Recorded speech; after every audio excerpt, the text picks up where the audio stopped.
Hello, my name is Sue. All right, you're in charge of the mic and getting Liz set. Yes. I'm here to introduce Liz Rogers. Liz Rogers. I met Liz Rogers many, many years ago, and you are going to totally enjoy what she has to say today. Again, because, first of all, the story that she's going to tell you, and second of all of the expertise that she has acquired in her many travels. She is Southern Methodist University, premier college in Texas. She majored, yes, she married also, but she majored, in speech arts. She has a Master's of Liberal Arts at Johns Hopkins University. She has a doctorate in Christian education, which she acquired. Does anybody who doesn't know want to guess how old she was? No. Well, Thomas, you know. She was 80. When you come to the house, you'll see a photo of her with the little funny hat, getting her, and you know how big they are in the cowls. So she has, she'll encourage you to go back to school, no matter what. She's a member of Zeta Phi Eta, the National Professional Speech Arts Fraternity. She was the lead speaker for an AA team in the Soviet Union in 1988 in Serbia, giving instructions to the translator on how to speak up so people could hear her. She, of course, does the Bottle family, and is a professor right now of education at the Chesapeake Bible College. So there is no one in our midst who has more to teach us about how to get the message across. And on the board in back is her slogan, "A message not heard is like a tree falling in the wood. Does anybody hear it?" Or whatever that is. Oh no, that's not how it ends. Liz Rogers.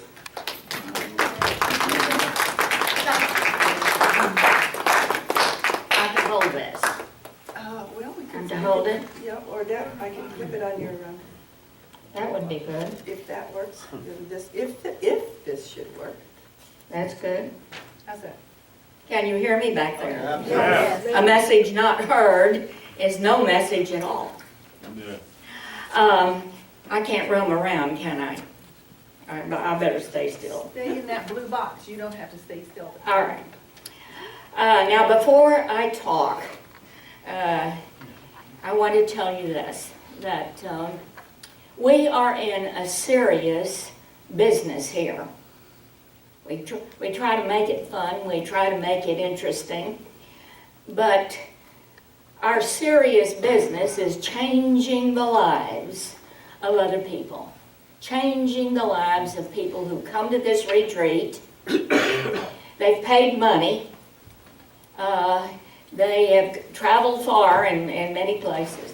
It's not an AA meeting. Our retreat is about AA, about things about AA, but our retreat is not an AA meeting. Therefore, don't imitate the speakers at AA meetings, which talk on here, they're bitter, and they talk like this, and they talk like that, and what have you. No. We have a message, and our message can change lives. So therefore, if you are invited to be a speaker, then I have some suggestions for you. Now, before you talk, even an hour or a day before, here are some suggestions for you. I suggest that you stay fairly isolated, and that you avoid crowds, you avoid negative chatter, anything which would distract or weaken your spirit, because you need a strong spirit to get up before people and speak to them. Anything that would distract you. And shocking news right before you speak is the worst thing that can happen to you. And I could go on and talk about that. Try to be alone a little bit before you get up to speak. Peaceful, prayerful, calming. And if you can avoid discussing troubles with anybody else or counseling anybody else, it's not a time to counsel someone right before you speak, because you have their troubles on your mind. And this is very important. I learned this from Harold Hill, many things from Harold Hill. Never eat a heavy meal before you get up to speak, because your energy is going to be digesting that food, and your brain is going to be a little sleepy. So those are suggestions before you get up to speak. A message not heard is no message at all. I'm speaking to that man in the back seat there, is Nathan, and I'm projecting my voice so that he may hear it. And I could do that without a speaker because I'm practiced in it. So also I must say that right before you go on, maybe 15 minutes, visit the potty. You will love this advice. Because if you ever get up and have to go to the bathroom and you're in the middle of a talk, you're miserable. You're absolutely miserable. The talk does not go well. So please, go to the potty 15 minutes before. Harold Hill used to do that, and he would linger talking to somebody in the potty, and then they'd introduce him, and I'd have to go fish him out. So anyway, that's very. Then look at yourself in the mirror. Adjust everything that needs adjusting, and then forget about yourself. Your concentration should be on the message. The message is the most important thing. You should be dressed conservatively. I'm dressed not conservatively because of something else I'm going to teach in the talk. But focus on the message. Have water here, have tissues here, and then you are ready. Now, you also dress for success. You don't come up here as if you're going to an old beachside AA meeting. No, people have paid money to come here. They expect a speaker that looks pretty good. I'm not saying you have to dress as if you're going to church, but whatever you wear should be attractive to you. Don't dress to distract. And I have dressed to distract, to make a point. The audience should focus on the message, not the messenger. Now be comfortable in your clothes. Don't put on some shoes, a high heel that really look good, because you may be standing there for an hour or so, and your feet are going to hurt. So don't do that. Be comfortable. Now the equipment is very, very important. I've gone to a retreat where I had headphones on that kept falling off, and all during the talk I had to keep the headphones on. I've also gone to a talk where I had to hold the mic, and if you do hold the mic, this is the way you hold it. You hold it under your chin like this. Look at the singers on TV and see how they sing into the mic. They sing this way and that way, but the mic is always this far from them. It should not be down here.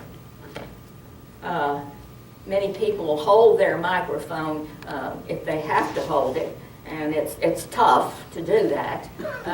They'll hold it down here, you know. And then they have a microphone, but they're not using it because they don't know how.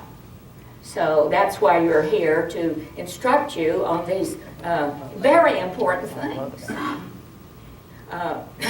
So you need to hold the mic up here, or here, and here. It should be about that far. if the microphone is stationary, it should be your height, get it down to your height, where the mouth is, not the eyes. Thank you. Where the mouth is, not the eyes. And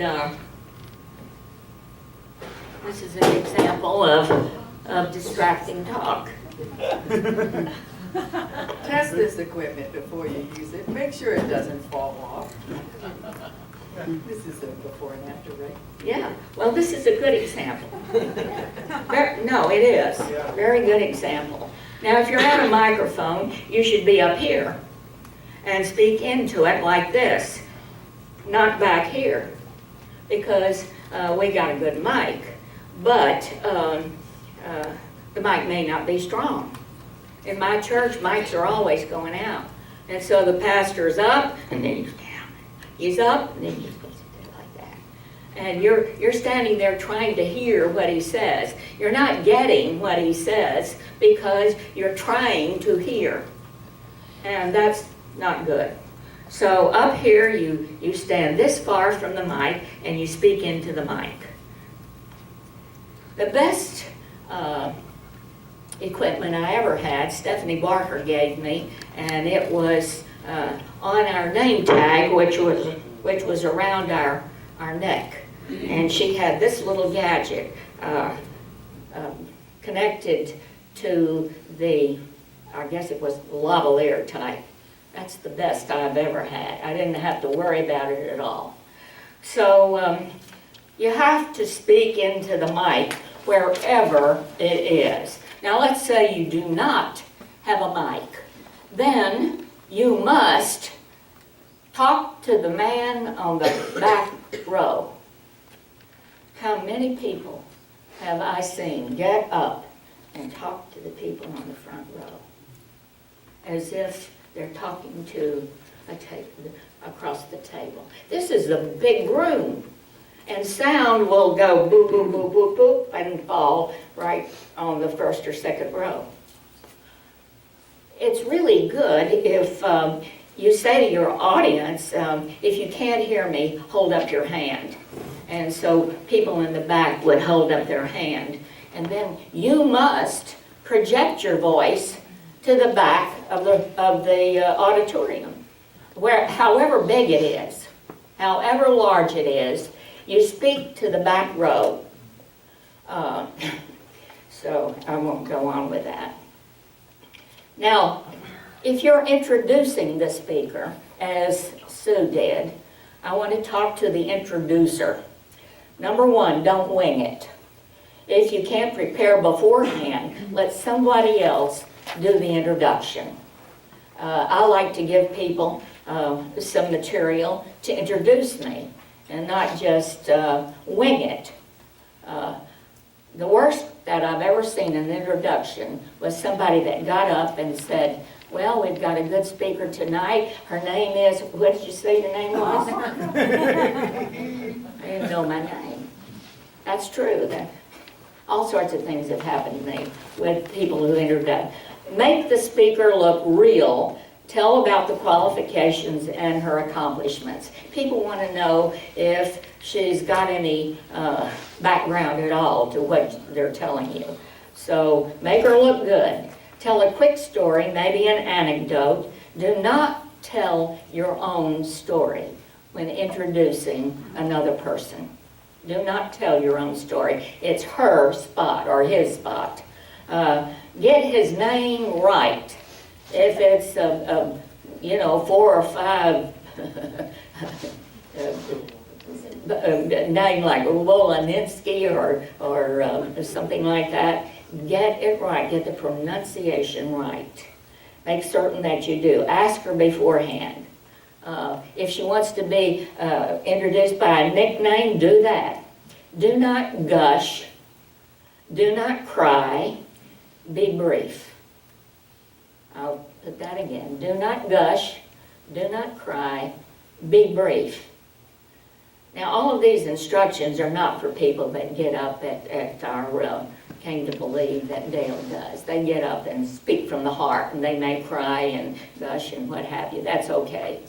That's okay. I'm talking about a professional speaker, someone that comes up that has been, do that. Again, be brief. All right, now, we have some actors here that are going to demonstrate unprofessional performances. And our actors are Dee from London and Dale from Christmas, Florida. And will they please come up and take their places? Because they are going to, on both sides of your face. All right. In the box? The box, yeah. Okay. So, oh, and I'll have to demonstrate some of it because of lack of facilities here. So I am gum chewing Greta. And I am demonstrating what not to do when I'm up in front of an audience. So no gum. Spit out your gum before you get up here.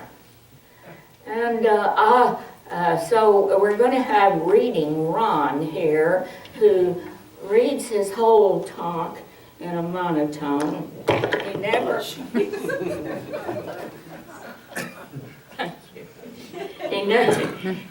lifts his eyes from the paper. He reads his whole talk, never lifting his eyes from the paper. Get rid of Ron. Now we have Sing Song Sally. Her voice goes up and down and up and down and up and down and up and down. And she never stops with her little sing-songing. Don't ask Sing-Song Sally to speak. We also have Voluminous Vera. Voluminous Vera. Vera has no volume. And what she does, she doesn't care. She is unable to speak loudly enough for people to sit on the front row. So I'm talking to people up here on the front row. I am Voluminous Vera. Nobody can hear me in the back, but I don't care because I am Vera. And I just have to, I just don't care whether the people back there are. Voluminous Vera. All right, we also have One-Tone Teddy, who hurries through his talk in one tone of voice, boring the people who can hear him. He is One-Tone Teddy. He hurries through his talk in one tone of voice, never emphasizing any one word there. That is One-Tone Teddy. And, we had, and we did have, the Roadrunner. The Roadrunner. And the Roadrunner, and this is an actual experience. The Roadrunner looks at the floor, and he has his hands in his pocket, and he talks like this. And he keeps walking back and forth. Every now and then he'll look up at somebody, but and he doesn't fall down. No, he didn't fall down. But he's the Roadrunner, and you have to keep. It's like a tennis match. You have to keep like this and try to hear what he's saying, but the sound goes down on the floor and is gone. And I think we had some people in here that have Roadrunner, have seen the Roadrunner. Now to introduce to you Harriet, the hairstylist. I'll just read, there is a solution to you. It's just really important. Almost none of us like the self-searching, the levelling of our pride, the confessional, the confession of shortcomings, which the process requires for its successful consummation. Sorry, I can't really read with those glasses. But we saw it really worked in others. We had come to believe in the hopelessness and futility of life as we've been living it. When therefore we were approached. Okay.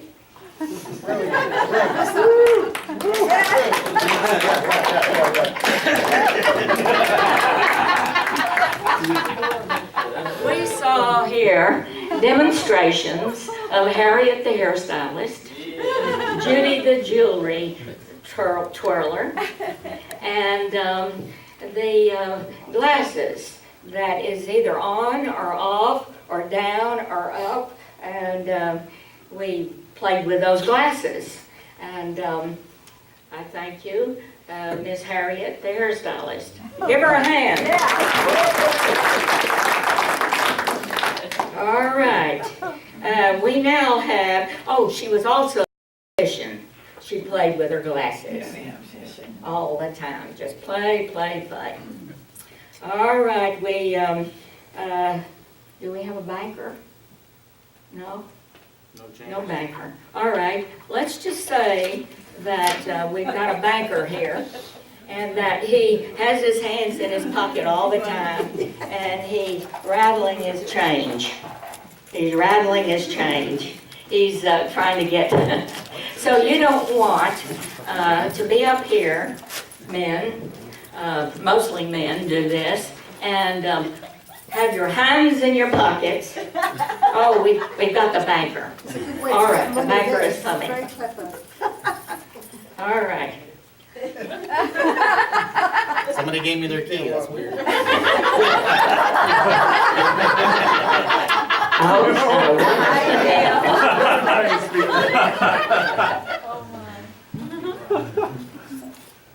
All right, the banker. The banker. What page was it on?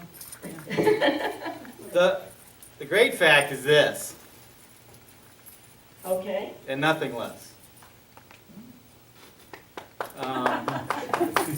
Where was I? That we have had deep and effective, spiritual experiments that have revolutionized our whole attitude toward life, right? Okay, Okay. And you know, I'm sorry, I forgot to tuck my shirt in. got to rattle his Sorry. I'm not supposed to tuck my shirt in. And this is Bathroom Bob. All right, Bathroom Bob. And they were out of toilet paper, just the way.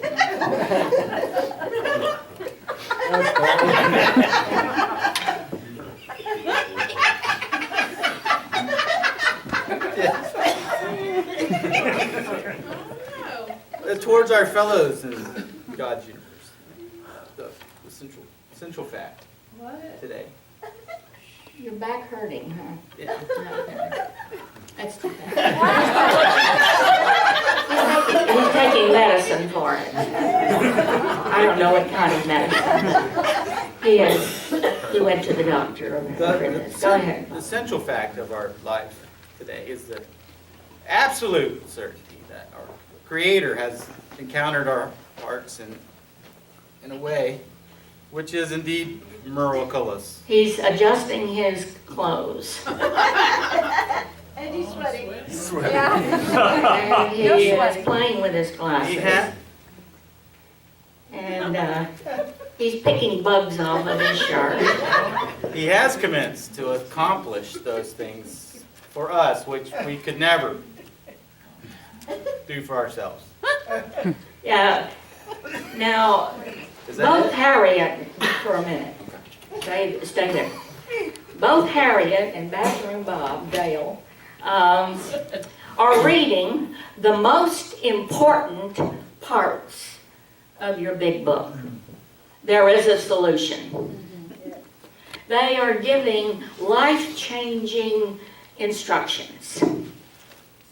But they are so absorbed in themselves and their clothing and their hair and almost anything else that is distracting them. It's called self-centeredness. That, the message is lost. The message is lost through, I say, self-centeredness. Now the toy maker fiddles, we also have a toy maker over here. And all the time he's talking, he's playing with his toys. Whatever his toy is, he might have a pointer up here. And if he has a pointer, he could be, playing with a pointer while he's speaking. Or playing with anything. A woman, often goes like this. Like this. And they are adjusting themselves. Well, the audience loves that, but what am I saying? What am I teaching? I'm not teaching anything. You're looking at me. Me, me, me, me. No. Message. Not at me. I got Harriet here and Bathroom Bob here. I don't know. But at any rate, now there's another teacher. He or she is the people pleaser. Okay? He wants the audience to love him. Okay? And I've come up here to save your souls. Okay? You know that. Amen. You know that I am here with a very important message, So, I'm going to speak to you very loudly, because everything that I say is very important. So, have you ever heard tail-ending Teddy? His tail is lost because the end of his sentences is so important that he lowers his voice so that you can hardly hear him. This is important. There is a solution. What? There is a solution, but we don't hear it because tail-ending Teddy has lost his voice at the end of his tail. Let's hear Anxious Annie with a When therefore we were, approached by those in whom the problems had been solved, there was nothing left for us but to pick up the simple, simple kit of spiritual tools laid at our feet. We found much of heaven, and we had been rocketed into a fourth dimension of existence, and which had we'd not even dreamed. The great fact is just this, and nothing less, that we have had deep and effective, spiritual experiences which have revolutionised our whole attitude towards life. And towards our fellows and towards God's universe, the central fact of our lives today is the absolute certainty that you're right. You've got this. You're getting this. Yeah. That's good. That's good. What has she done? She's not looked at the audience at all. She's not looked around. She's not talking to anybody except herself. And she is hesitant. She doesn't know her material. She is unprepared. And she fills in the blanks here with repetitive phrases. Some people like repetitive phrases. I've got a girlfriend that speaks all the time, and she's a wonderful speaker. But when she stops to take a breath, she'll say, "You know what I mean?" And then she'll go on and on and on, and she'll say, you know what I mean? And she walks over here and talks over here, you know what I mean? And I want to say she's a best friend, so I don't say it. But yeah, we know what you mean.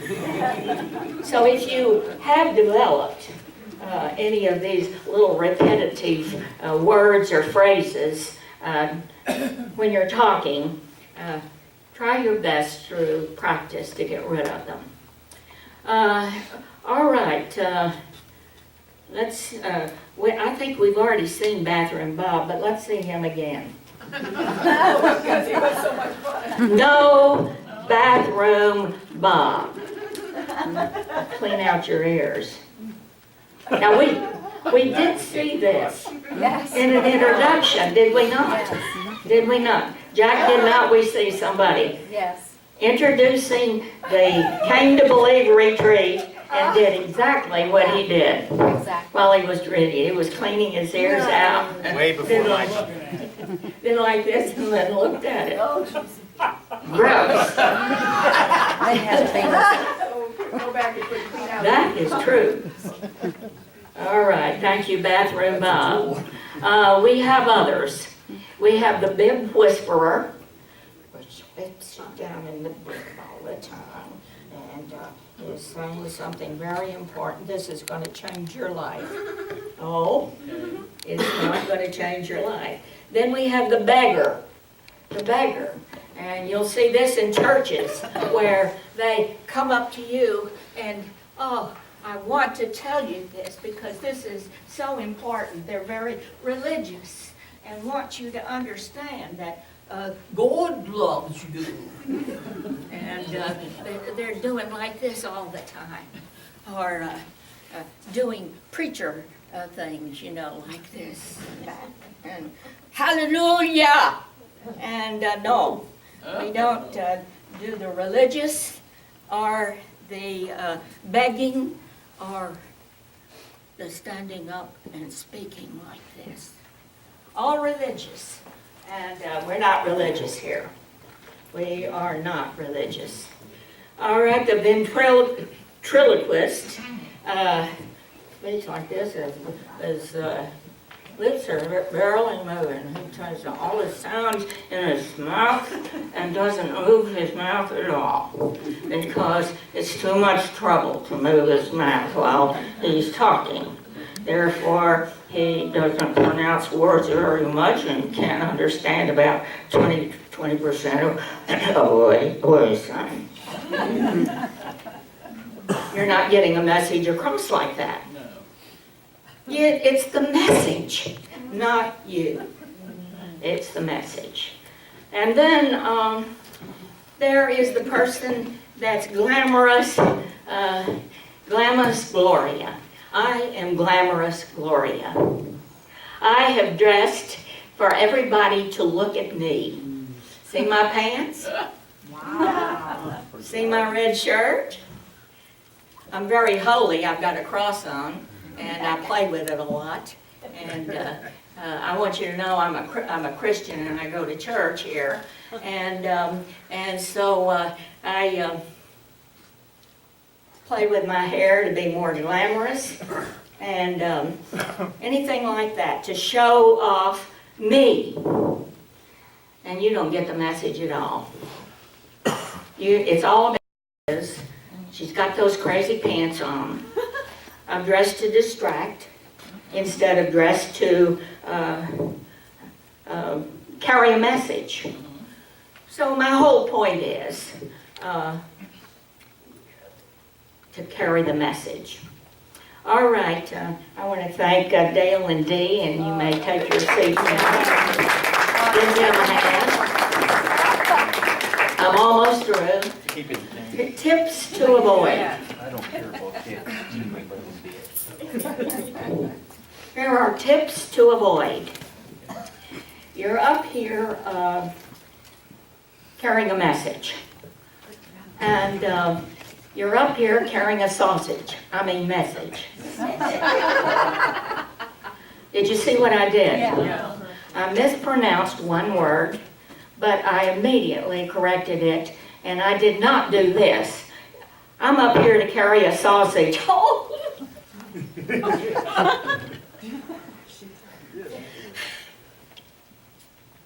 I mean message. No, you don't do that. You correct yourself immediately, don't even blink, and go on. It's all about the message, not about you. If you sneeze, if you see a sneeze coming on, turn around. Achoo. Excuse me. Go on. That's it. You don't tell what the doctor said or what disease you have or what pills you're taking. Oh, I've had that done. A person coughed, and well, I went to the doctor about this cough, and I hope I'm not spraying the first row here,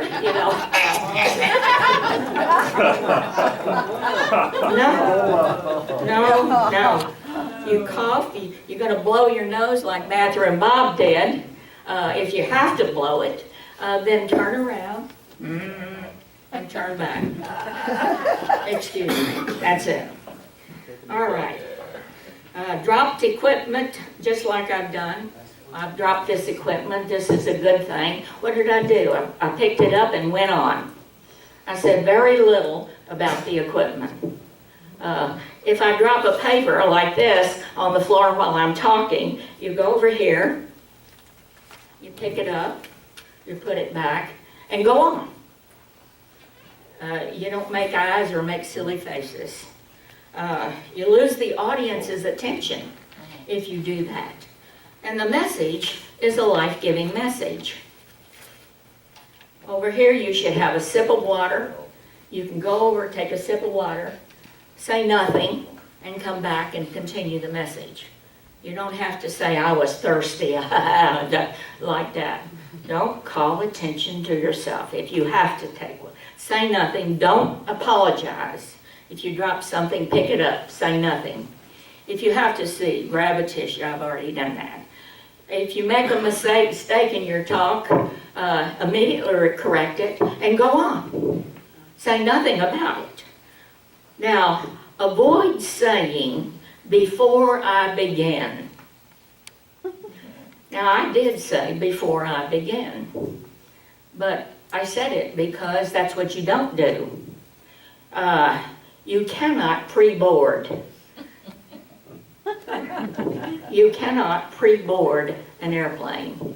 You either board it or you don't board it.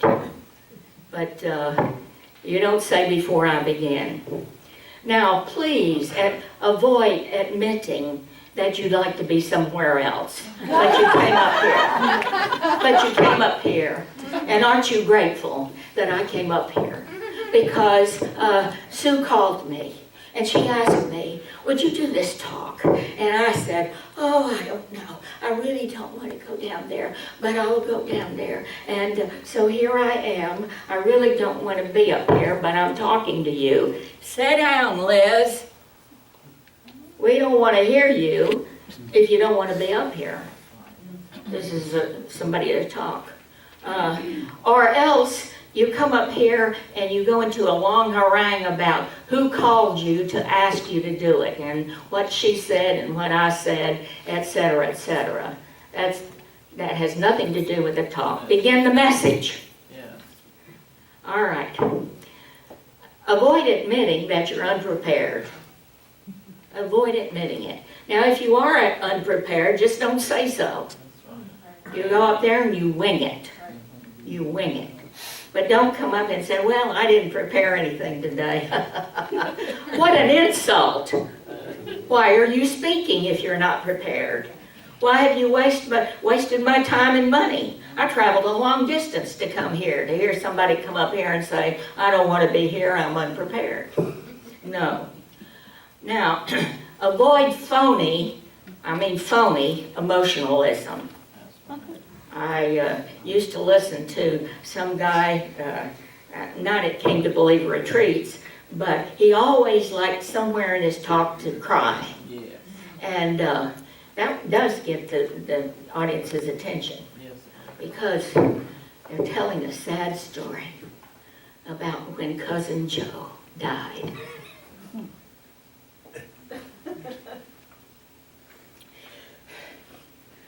Avoid all that.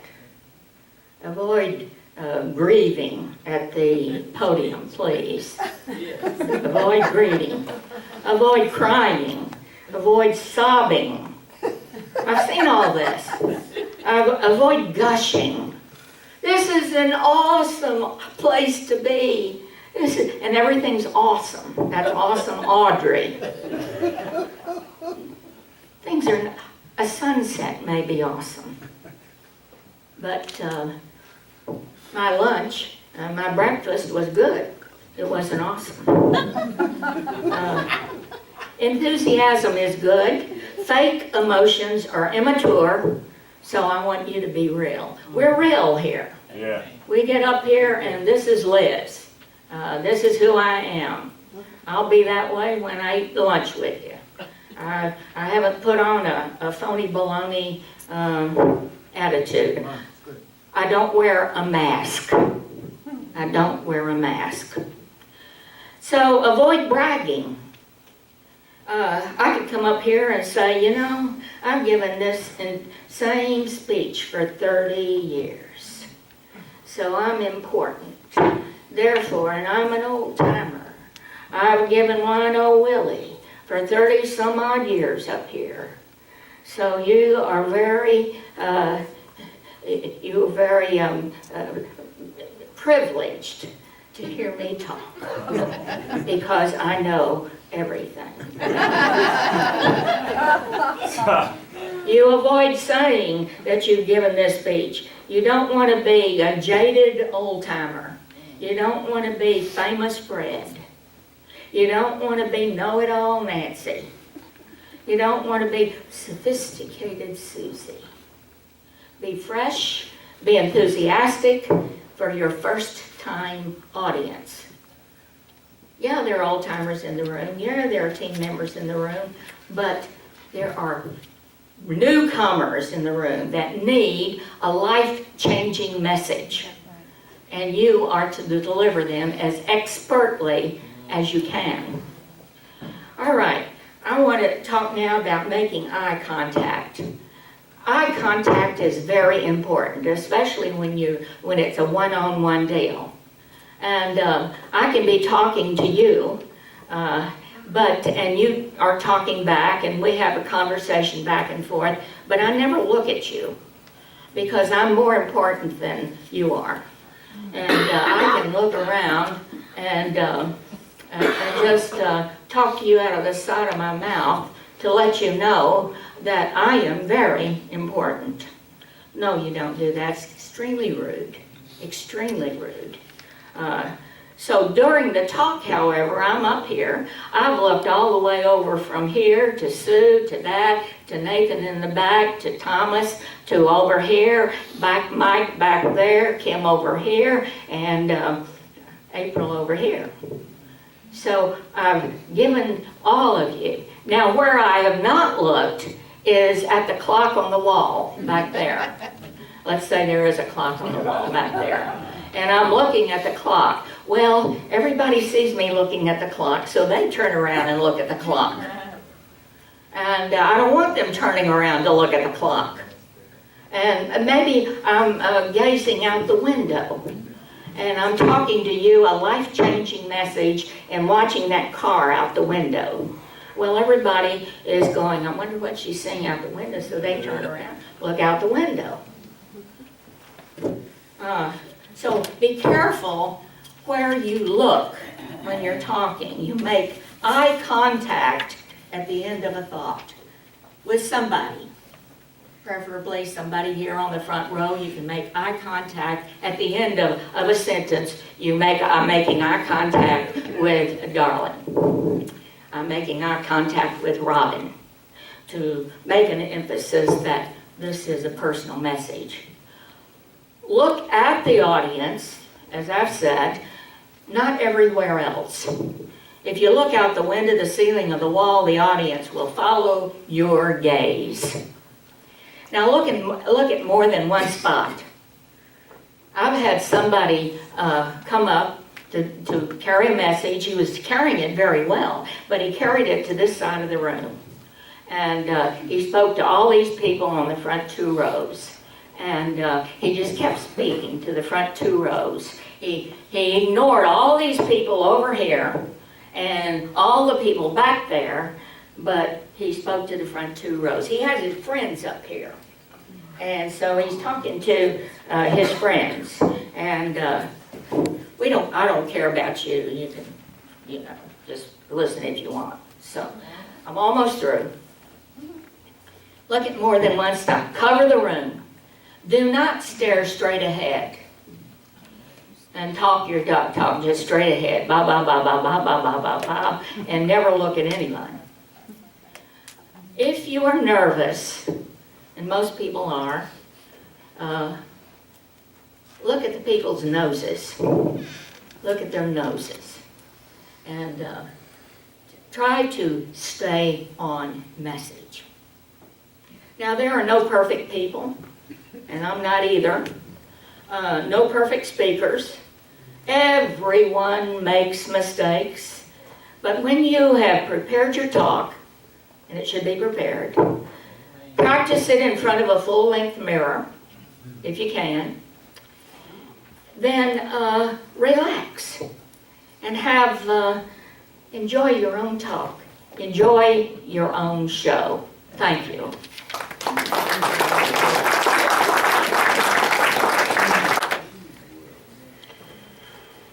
Okay, well, the next 2 talks that I do are going to be horrible because now I'm so paranoid after all the things she said not to do. So one of the things I wanted to touch on real quick here with speakers, though, before we take a break, is that in Appendix 5 in the Legacy Guide is a section called Selecting Speakers, and I just want to run through this real quick.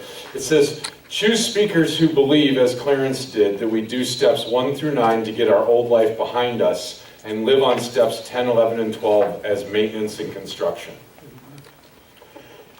Hear the prospective speakers in person or on tape before inviting them to speak. We had a lot of conversation about this leading up to this. It's important that you see somebody speak or hear them speak. You don't want to be surprised, because more than likely it will be a bad surprise. So make sure you hear or see them speak going into it. Try to have speakers who can stay for the full retreat. Their being there through the retreat makes them available for one-on-one help and fellowship. So there's a certain authority ascribed to people that speak in front of a group. And if they can stay and share their experience, strength, and hope, it really says a lot about your retreat that they want to be there. And people will be drawn to that, so try and make sure that they can do that. The first speaker on Friday should be one who easily picks up from where people are in current AA and gently turns the focus to how our program was originally done. Too sudden a departure from what the AA people are used to can be disorienting. And this goes back to the talk, our talk earlier about don't scare the newcomer, about let's ease them into this. We have a whole weekend. It's only a weekend, but we do have the whole weekend. So let's invite them in, meet them where they are, okay, and ease them into this so that they leave feeling like it was their decision, not like we forced it on them. The speaker should emphasize the high rate of recovery experienced by these early members. Of course, except in telling history, the speaker should keep the focus on what has happened to him or her by the use of the program. And the speaker should be one who is not afraid to give God the credit. So that is in the Legacy book, okay?